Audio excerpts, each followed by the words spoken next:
2 years 3 இயர்ஸ்க்கு முன்னாடிலாம் பார்த்தீங்கன்னா, யாராச்சும் இத நோட் பண்ணீங்க அப்படின்னு எனக்கு தெரியல. நம்ம இது எல்லாத்தையுமே கடந்து தான் வந்திருக்கோம். ஆக்சுவலா என்னன்னா, பெரியார பத்தியான ஒரு ஹேட்ரட் வந்துட்டு அந்த டைம் பீரியட்ல ரொம்ப பரவலா ஸ்ப்ரெட் பண்ணிட்டு இருந்தாங்க. அண்ட் அம்பேத்கர் பத்தியான ஒரு மிஸ்இன்ஃபர்மேஷன்ஸ வந்துட்டு லைக் அவர் ஹிந்து மதத்துக்கு சப்போர்ட் பண்ணதாகவும், நெறைய ஆர்எஸ்எஸ்காரர்கள் அவர்கள தூக்கி பிடிச்சாங்க. இந்துத்துவ அமைப்புகள் அவங்கள எல்லாத்தையுமே தூக்கி பிடிச்சாங்க.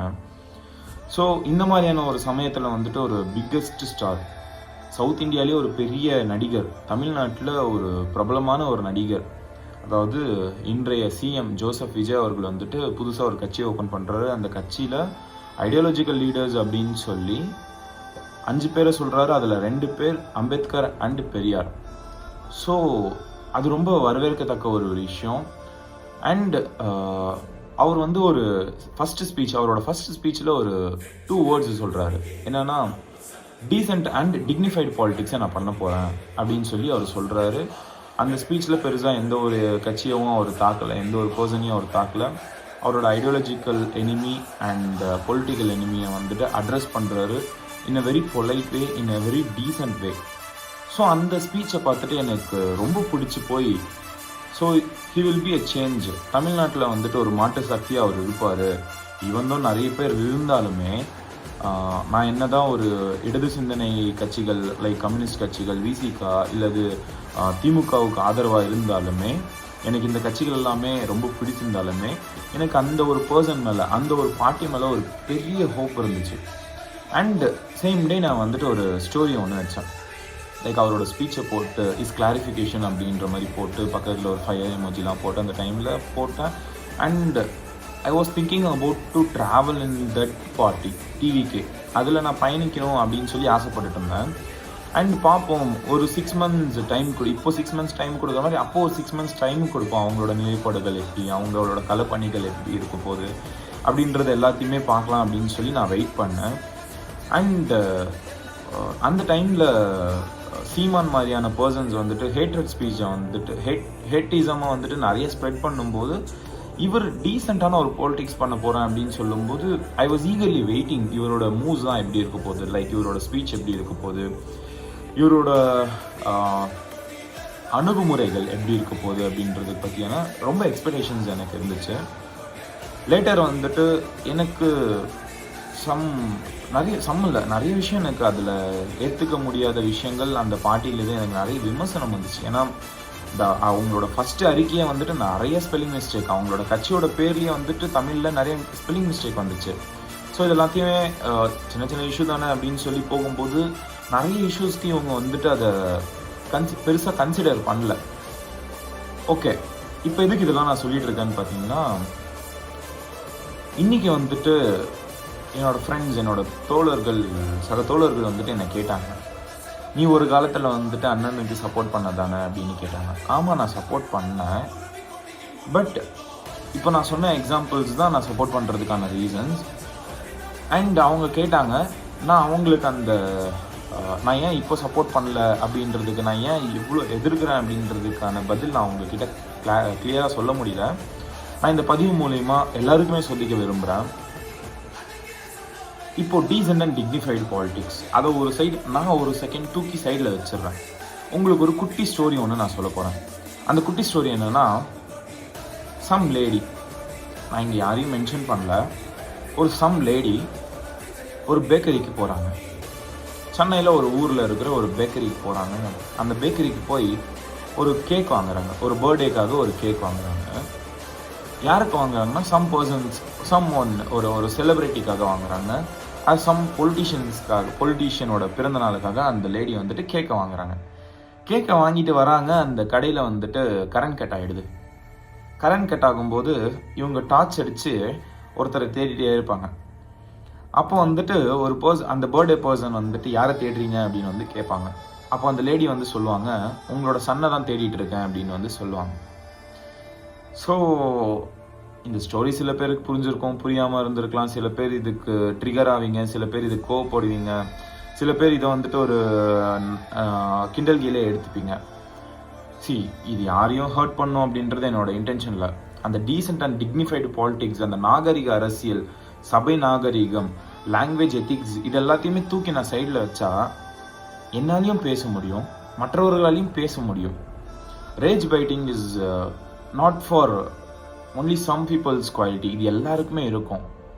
இது பண்ண தெரியாமல் இல்லை, பண்ணக்கூடாதுன்னு நிறைய பேர் வந்துட்டு அதை கண்ட்ரோல் பண்ணிட்டு இருக்காங்க.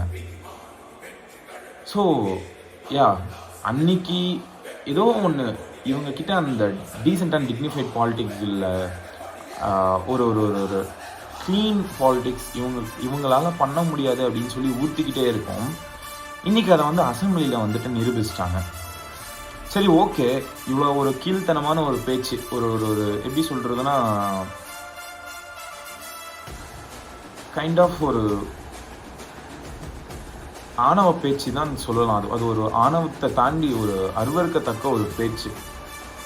அவர் ஒரு குட்டி ஸ்டோரி அப்படின்றத ஒரு இந்த அசம்பிளியில் சொன்ன வேர்ட்ஸ் வந்துட்டு ஒரு ஒரு அருவருக்கத்தக்க ஒரு வார்த்தைகள். சரி, ஓகே, இது பேசுனீங்க.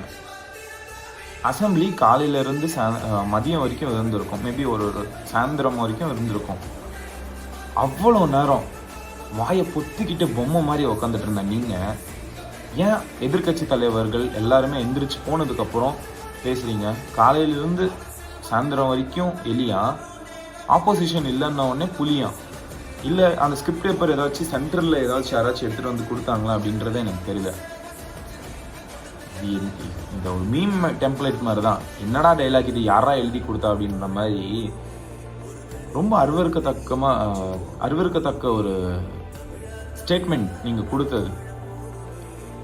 ஸோ இது வந்துட்டு ஐ பிலீவ் இது வந்துட்டு அசம்பிளியோட அந்த சபை குறிப்பில் வந்துட்டு இதை மென்ஷன் பண்ண மாட்டாங்க, இதை நீக்குவாங்க அப்படின்னு நான் நம்புகிறேன். பட் ஸ்டில் என்ன தான் நீக்கினாலுமே இந்த சோஷியல் மீடியாவில் வந்துட்டு இதை வச்சுட்டு இந்த இளைஞர்கள் வந்துட்டு இந்த டிவிக்கு ஆதரவாளர்கள் வந்துட்டு இதை எந்த வகையில் பரப்புவாங்க அப்படின்றது எல்லாமே நமக்கு தெரியும், பரப்பிட்டு இருக்காங்க. ஸோ அந்த ஒரு கோவம் தான். And the actions, whatever that actions CM Vijay did today was not that much fair. ஒரு சிஎம்முக்கான அழகு அது கிடையாது. ஆக்சுவலாக ஸ்டாலின் பண்ணது இது ஒரு ஒரு ரொம்ப ஆக்சிடென்டலாக அவர் பண்ணார். ரொம்ப ஆக்சிடென்டலாக ஜஸ்ட் முடிஞ்சு அப்படின்றத ஒரு ஒரு ஒரு கேஷுவலாக அவர் சொன்னார். லைக் அவர் ஒன்றும் சினிமா நடிகர் கிடையாது. அவர் பிளான் பண்ணி இந்த பிஆருக்காக அவரோட எல்லா ஆக்ஷன்ஸையும் மூவ்ஸையும் பேசும்போது பிரேக் விடுறதையும் கண் கலங்குற மாதிரி ஆக்ஷன்ஸ் பண்ணுறதையும் இதெல்லாம் அவருக்கெலாம் வராது. அவர் கூத்தாடி கிடையாது உங்களை மாதிரி. ஓகே, அவங்க மேலே நிறைய தப்பு இருக்குது, நிறைய குற்றச்சாட்டு இருக்குது, நிறைய விமர்சனம் இருக்குது, ஆக்கப்பூர்வமான கேள்விகள் கேட்க வேண்டியது நிறைய இருக்குது. அதை கேட்கலாம், அசம்பிளியில் கேட்கலாம். அண்ட் அசம்பிளியில் கேட்க நீங்கள் ஒன்றும் எதிர்கட்சிக்காரங்க கூட இல்லை, ஆளுங்கட்சிக்காரங்க. அவங்க தப்பு பண்ணியிருக்காங்கன்னா நீங்கள் சரி பண்ணுங்கள், நீங்கள் பண்ண தப்பா நாங்கள் சரி பண்ணியிருக்கோம்னு எடுத்து சொல்லுங்கள். நல்ல நல்ல ஸ்கீம்ஸ் இருக்குது, அந்த நல்ல நல்ல ஸ்கீம்ஸ்க்கு ஸ்டிக்கரை மாற்றி பேரை மாற்றி உங்கள் ஸ்கீம் மாதிரி ப்ரொஜெக்ட் பண்ணுறதை நிப்பாட்டி நீங்கள் அதன் தொடர்ச்சியாக ஒரு நல்ல ஸ்கீம் எடுத்துகிட்டு வாங்க. சும்மா இந்த அப்பாவை காணும்னா உன்னை எவனாச்சும் வந்து பிள்ளைய காணும் அப்படின்னு கேட்டால் நீங்கள் சும்மா இருப்பியா? அசிங்கமாக இல்லை? He just lost his constituency. He just lost his MLA seat. இதை வந்துட்டு உதயநிதியை பர்சனல் அட்டாக். இது அப்பாவை காணும் அப்படின்னு சொல்கிறது பர்சனல் அட்டாக். லீடரை காணும் அப்படின்னு சொல்லியிருந்தா கூட அதில் ஒரு அரசியல் இருக்குது, அது ஒரு பொலிட்டிக்கல் ரேஜ் பைட் அப்படின்னு எடுத்துக்கலாம். ஒரு பர்சனல் அட்டாக், பர்சனல் ஃபீலிங்ஸ் அது. ஸோ இதை வந்துட்டு தவிர்க்கணும். இப்போது நான் பேசினதே எனக்கு அந்த ஸ்டேட்மெண்ட்டுக்கும் அது ஒரு எக்ஸாம்பிளாக தான் நான் சொல்கிறேன். அது என்னோட கருத்து கிடையாது. என்றைக்குமே அந்த மாதிரியான விமர்சனம் லைக் நம்ம கேட்டிருப்போம், சேருமல்ல கல்லை தூக்கி போடாத, சேருமல்ல கல்லை தூக்கி போடாத அப்படின்னு சொல்லி.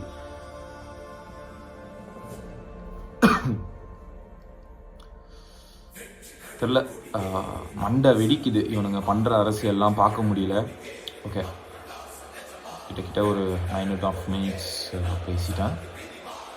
ஸோ ஓகே, பார்ப்போம், நெக்ஸ்ட் வீடியோவில் பார்ப்போம்.